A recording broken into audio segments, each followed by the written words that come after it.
Oh, je suis content. Oh, je suis content. Pourquoi ne le serais-je pas? Premièrement, parce que tout va bien actuellement. Deuxièmement, parce qu'aujourd'hui nous sommes le 11 avril. 11 avril, qu'est-ce que cela signifie? Peut-être un trailer de Thor, Love and Thunder. On ne sait pas. On ne sait pas. Peut-être que oui, peut-être que non.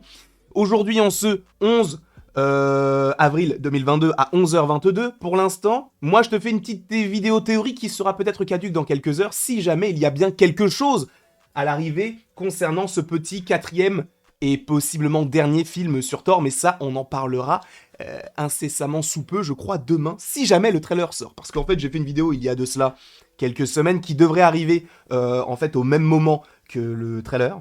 Et pour l'instant, bah, je la repousse à chaque fois parce que le trailer n'arrive pas. Espérons qu'il arrive aujourd'hui, ou pas, parce que bah, s'il arrive aujourd'hui en soi, cette vidéo serait possiblement caduque, mais on n'en sait rien. On verra cela en temps voulu et je suis très content de vous retrouver aujourd'hui pour une nouvelle vidéo, bien évidemment. Si tu ne veux pas être spoilé de quoi que ce soit, quitte là de suite, d'accord? De suite, parce que là, en fait, je vais te montrer des visuels, je vais te montrer notamment... c'est même pas que je vais te montrer, c'est que je vais essayer de te lire, je vais essayer de lire. J'ai quand même 24 ans, je vais essayer de lire. C'est juste que c'est en anglais, on va utiliser Google Traduction. Ça va être très simple, d'accord? Très très simple. Mais on est là, on va passer un bon petit moment ensemble. Tu es peut-être en train de manger ton goûter, peut-être. Peut-être que tu es en train de manger un sandwich triangle, peut-être que tu manges tout simplement, peut-être que tu es en train de dormir. Et à ce moment-là, comment est-ce que tu peux regarder la vidéo en train de dormir? Mais ce n'est pas le sujet. Bref, en tout cas, je suis très content de te retrouver aujourd'hui. Et allons directement sur Twitter et sur un compte du nom de Thor Love Thunder News.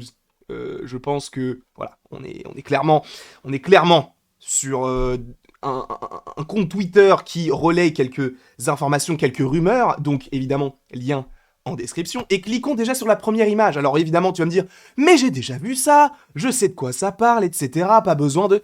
Pas de souci, mais là on voit qu'il y a 8 petits personnages. On en voit déjà, enfin 8, en soi il y en a 7, mais il y en a 2 qui sont pareils, notamment ce Thor en armure et celui-ci. Donc on va vite fait, on va commencer peut-être par celui-ci, qui a une armure bleue, dorée et rouge.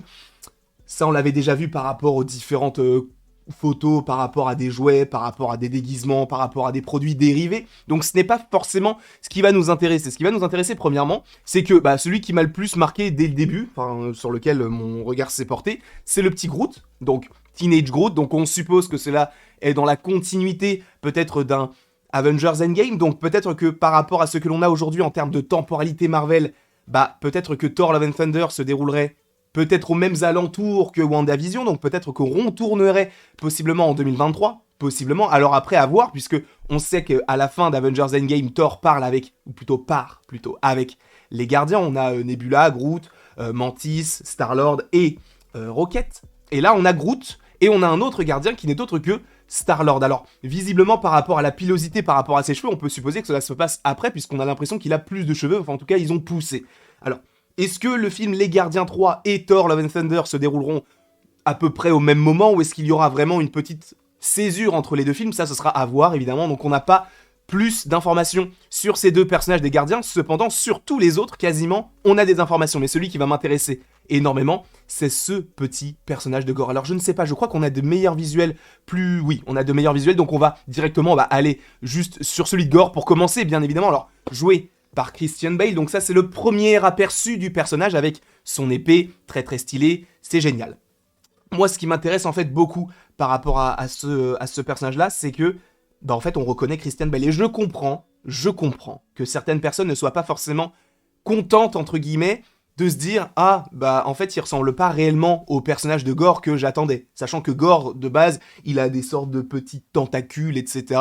Il a peut-être un physique un petit peu plus imposant, il a une cape, et il a pas de nez. Il ressemble un petit peu à Voldemort, c'est vrai. Il faut le dire, il est vrai. Et là, visuellement, on peut reconnaître des traits appartenant à Christian Bale. Pourquoi? Parce que c'est lui. Mais c'est vrai que tu vas me dire, oui, mais du coup, on perd un petit peu de l'essence du personnage. Je suis en soi d'accord avec vous, mais le fait qu'il ressemble à ça, honnêtement, ça ne me dérange pas. Puisqu'encore une fois, on n'a pas vu le film, on ne sait pas à quel point il sera charismatique, et croyez-moi, je me remets en grand, il le sera. C'est Christian Bale. Il ne peut pas ne pas être charismatique, d'accord? Et donc il le sera automatiquement. Il a ce filtre de charisme, ok? Donc on revient directement sur le petit site. Et qu'est-ce qu'il y est écrit? Brandissant une arme étrange et terrifiante, Gorr ne laissera rien se mettre en travers de son chemin. Donc, on ne sait pas réellement ses intentions, même s'il faut rappeler que Gore, c'est le boucher des dieux, c'est quelqu'un qui va tuer les différents dieux. C'est pour ça que j'avais fait une vidéo qui est sortie, je crois, la semaine dernière, bah c'est même pas je crois, parce qu'on est lundi et elle est déjà sortie, donc forcément c'était la semaine dernière. Et en gros, je liais Gore au fait qu'il y ait possiblement un lien entre Khonshu, Bastet, etc. Donc oh là là, j'ai bugué, mais avec l'arc mythologique du MCU, avec une sorte de mini-trilogie avec Moon Knight, Thor, Love and Thunder, et possiblement Black Panther, Wakanda Forever. Donc, en fait, ce personnage-là va finir par tuer quand même pas mal de petits personnages, et ce serait quand même bien de se faire peut-être l'histoire du personnage de Gore. Pourquoi pas? C'est ce qu'on va se faire. Alors j'espère bien évidemment que le trailer sortira aujourd'hui, comme ça je peux faire la vidéo juste après celle-ci, la faire, la monter, la tourner, faire les recherches, enfin bref, tout ce qu'il faut, et après, on la poste parce que justement il y aura eu le trailer. S'il n'y a pas le trailer, ce n'est pas très grave, de toute façon ce soir on se retrouve en live sur YouTube. Si c'est sur Thor, tant mieux, si ce n'est pas sur Thor, on fera un live Marvel. Normalement la co devrait suivre, en ce moment ça va, pas comme la semaine dernière, mais bref. Du coup, ce petit personnage-là, moi, m'intéresse beaucoup parce que c'est Christian Bale. Le physique du perso ne me dérange absolument pas. Après, encore une fois, je ne suis pas forcément le plus adepte, enfin, je ne suis pas le plus grand adepte donc, de ce personnage dans les comics, donc je ne peux pas vraiment me dire « Ah, il ressemble pas vraiment au personnage que j'attendais ». Premièrement, on sait pas vraiment son histoire, et deuxièmement, par rapport au physique, oui, il change, mais moi, ça ne me dérange pas. Mais après, je peux comprendre que ça en dérange certains. Mais revenons un petit peu en arrière avec King Valkyrie, non pas Queen, mais King. Et ça, c'est très intéressant et c'est très important pour moi, je pense, par rapport à l'identité du personnage. Lorsqu'un dangereux nouveau visiteur menace la vie de la nouvelle Asgard, donc Tonsberg, donc vous savez ce qu'il se passe notamment dans Avengers Endgame, la reine, là il y a marqué la reine, mais en fait c'est King Valkyrie, donc je suppose qu'on restera sur King Valkyrie, est forcé de prendre une fois de plus son épée pour défendre son peuple. Donc on suppose que, peut-être que Gore, sachant que c'est le boucher des dieux, va vouloir en fait se débarrasser de tous les dieux qui existent, et notamment peut-être Thor qui serait peut-être à New Asgard. Pourquoi pas? C'est peut-être intéressant, sachant que le personnage en soi physiquement n'a pas grand chose de plus. On a toujours la cape bleue, on a toujours son épée, elle est toujours incroyablement... Enfin, c'est une déesse, Tessa Thompson, je suis désolé, mais elle est...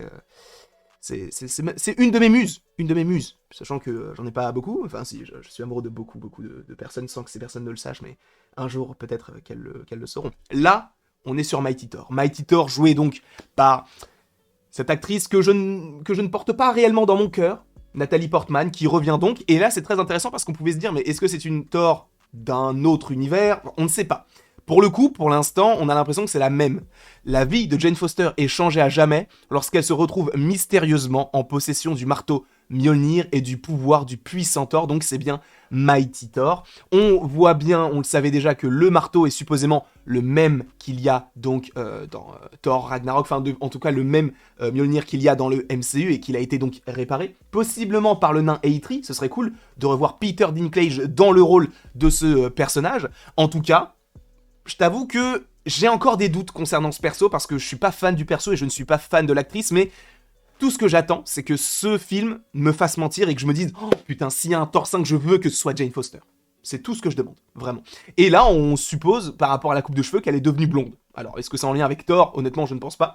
Mais c'est vrai que d'habitude, Jane Foster, on la voit plus brune châtain. Je connais pas trop les couleurs de cheveux, mais bon, voilà. Et je crois qu'on a encore un visuel, après, bon, ça c'est un visuel qui est là depuis longtemps, mais le dernier visuel, c'est Thor avec cette... une image qui avait quand même pas mal décrié avec cette veste en cuir sans manches, on se demandait mais pourquoi et tout, et du coup il s'appelle Ravager Thor, donc on suppose que de toute façon les figurines pop ne vont pas tarder à sortir, et ça je vous en avais déjà parlé je crois par rapport à Thor, mais du coup il y a marqué Thor brandit sa hache Stormbreaker contre un nouvel ennemi terrifiant. Là ce n'est pas très intéressant, ça aura un petit côté un petit peu plus pop rock, on a l'impression par rapport à cette veste en cuir, par rapport à son style, ça fait très années 80, donc on reste un petit peu dans la thématique Thor Ragnarok, mais cette fois-ci sur Terre avec donc ce nouvel Asgard. Honnêtement, je sais pas quoi en penser. Je le trouve très stylé. Vous avez vu la taille de son... Est-ce que vous avez vu la photo avec du coup Chris Hemsworth et Taika Waititi qui jouait donc Korg et qui réalise le film? Est-ce que vous avez vu la taille du biceps du mec? Ce n'est pas humain, d'accord? Il a un mini bébé dans chacun des bras, ce n'est pas possible. Je pense que cet homme n'est pas humain, mais en même temps c'est un dieu, donc forcément. Mais en tout cas, ce film promet d'être riche en émotions, Sachant, encore une fois, qu'il ne faut pas oublier que même si à un moment donné on a Star-Lord, on a Groot, à mon avis on aura Drax, on aura Rocket, etc. Ce n'est pas le sujet, mais ne vous attendez pas à les voir énormément. Là c'est surtout pour du marketing parce que les deux personnages sont quand même connus. Je suppose qu'il en manque sûrement, hein, parce qu'on n'a pas du Rocket. Peut-être que c'est surtout Groot et Star-Lord qui auront un rôle important, mais important à leur échelle, et je ne pense pas qu'on les verrait beaucoup dans le film. Après, encore une fois, à voir, et tout peut se dérouler d'une manière totalement différente, mais honnêtement, je pense que les gardiens seront un tout petit peu peut-être au début, un petit peu à la fin, pour lier peut-être tout cela avec les gardiens 3, mais croyez-moi, je pense que Thor liera tout cela aux gardiens, parce qu'en général, Thor et les gardiens, il y a une forte connexion, notamment avec le collectionneur à la fin, dans la scène post-générique de Thor, j'allais dire Love and Thunder, le monde des ténèbres, avec le fait que le collectionneur soit également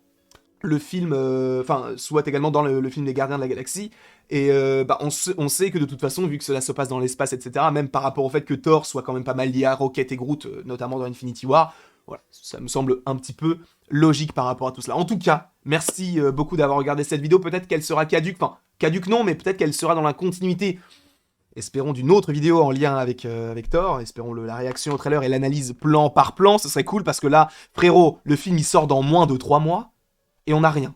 Donc c'est le moment parfait, d'accord? Plus tard, on se dira, bon ok, c'est peut-être un peu long là, mais honnêtement, je pense que c'est le moment parfait parce qu'on a déjà eu 2 épisodes de Moon Knight, donc on est bien implanté là-dedans. Là, si on nous sort un trailer de Thor, pour moi c'est parfait, et après on continue avec Moon Knight, on continuera avec Thor, on continuera jusqu'à Doctor Strange in the Multiverse of Madness, et ce sera parfait. Après on enchaînera avec Avatar, je suis un grand fan d'Avatar, on en parlera de tout ça. J'espère en tout cas que cette vidéo vous aura plu. N'hésitez surtout pas à l'aimer, à la partager, à la commenter et à vous abonner. Cela me ferait bien évidemment extrêmement plaisir. Et après toute cette longue vidéo, il ne me reste plus qu'à vous dire à la prochaine pour la prochaine.